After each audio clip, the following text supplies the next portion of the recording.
Olá, benditos! Chegamos ao último capítulo da nossa série 28 dias, observando a expansão da igreja em Atos. Este capítulo nos ensina que o propósito de Deus não morre na tempestade.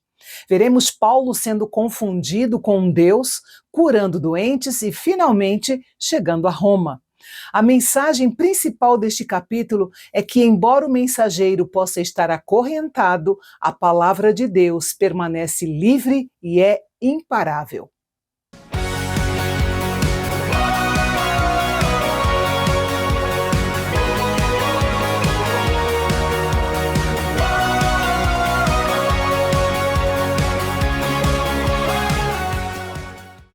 Após o naufrágio relatado no capítulo anterior, Paulo e os outros sobreviventes chegam à ilha de Malta, ou Melita. E o que poderia ser o fim de uma história de sofrimento torna-se um novo começo de milagres. Ao desembarcarem, todos são recebidos com extrema bondade pelos habitantes locais, que acendem uma fogueira para aquecê-los devido à chuva e ao frio. O termo bárbaros, usado em algumas versões, é a palavra que realmente aparece no texto original grego. Mas isso não significa que eles eram pessoas violentas ou selvagens. Era um termo usado pelos gregos e romanos para se referir a quem não falava grego ou latim.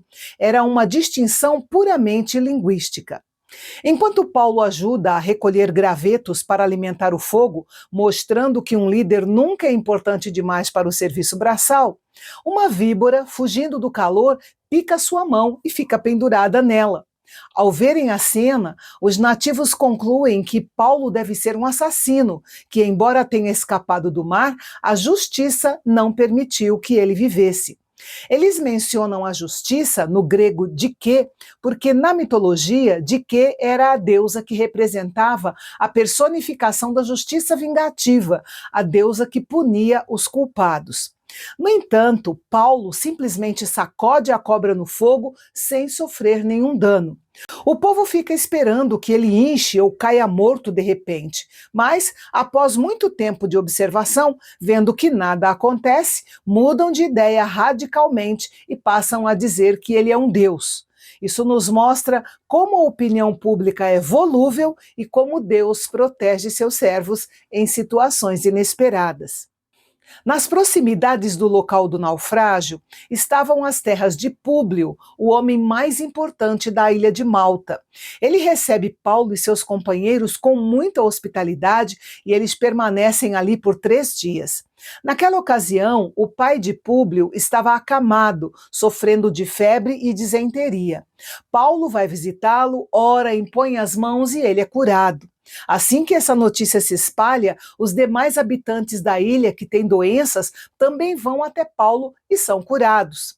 Como gratidão por esses milagres, os nativos prestam muitas honras aos seus ilustres visitantes e, quando chega o momento de partirem, recebem todos os mantimentos e suprimentos necessários para o restante da viagem. 3 meses depois, Paulo e os outros embarcam em um navio de Alexandria que havia invernado na ilha de Malta e navegam até Siracusa, onde ficam 3 dias. Depois seguem para Régio e 2 dias depois chegam ao porto de Puteoli. Lá encontram alguns cristãos que os convidam a passar uma semana com eles.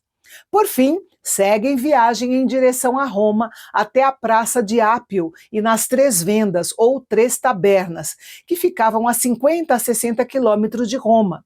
Esses locais funcionavam como pontos estratégicos de parada e descanso em uma estrada muito importante e movimentada.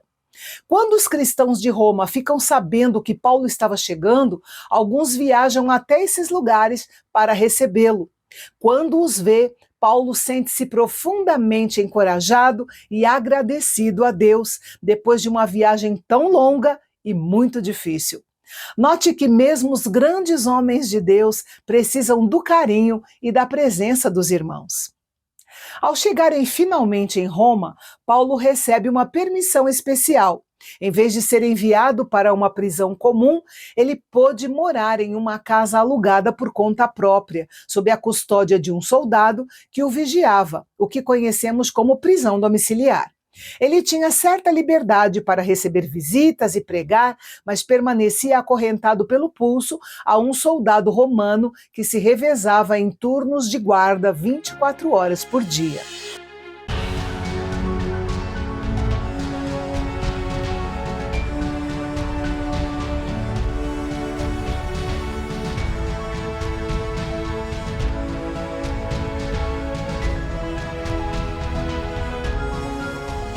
3 dias após sua chegada, ele convoca os principais líderes judeus da cidade para explicar sua situação e esclarece que, embora não tivesse cometido nenhum crime contra o povo judeu, havia sido entregue aos romanos em Jerusalém.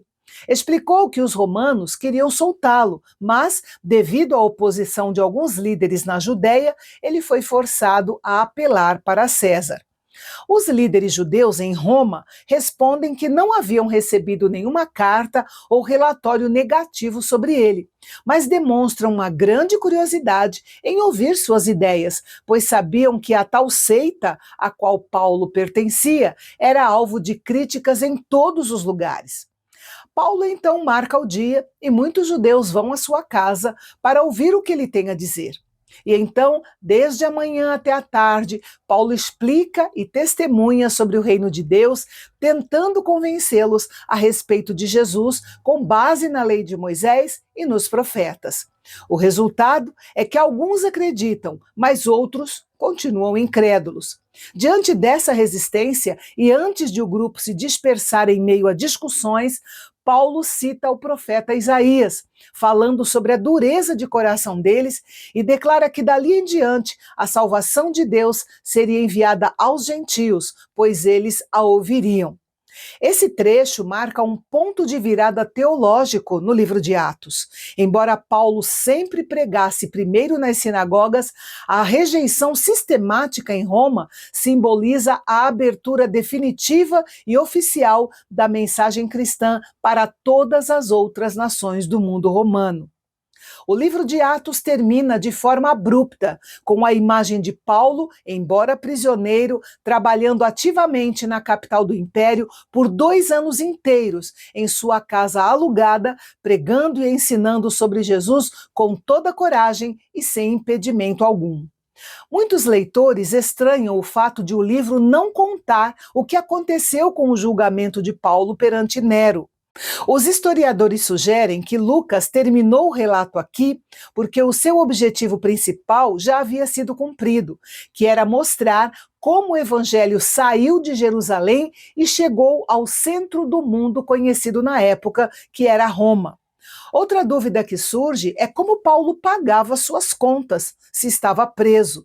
Acredita-se que ele recebia ajuda financeira das igrejas, ou que continuava exercendo seu ofício de fabricante de tendas nas horas em que não estava pregando.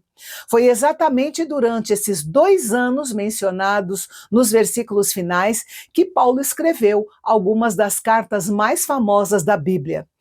Atos não termina com a morte de Paulo ou com uma conclusão fechada, porque a história da igreja não estava concluída.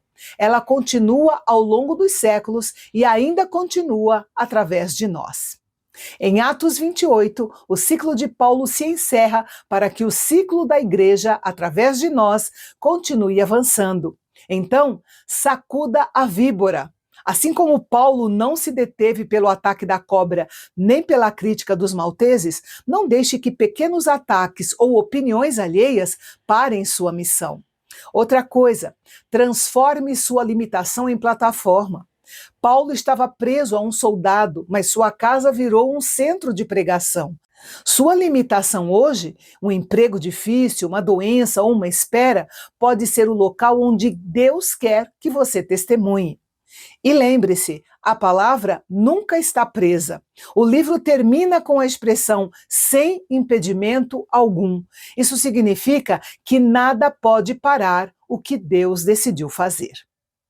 E a frase para a nossa reflexão neste último capítulo é: quem carrega uma promessa é imune às circunstâncias. O mar não afoga, o fogo não consome e o veneno não interrompe o propósito. E assim nós encerramos os 28 dias observando o crescimento da igreja em Atos. Mas não desanime na jornada. No próximo dia 19 de maio, eu estarei de volta com a série 16 dias aprendendo sobre a graça salvadora em Romanos, uma carta conhecida entre críticos e teólogos como o Evangelho segundo Paulo. E assim nós continuaremos dando mais um passo na nossa jornada juntos até o Apocalipse. Eu espero você no dia 19 de maio, aqui no Canal Bendito, o canal de Fala Fácil, onde a teologia é para todos. Até lá!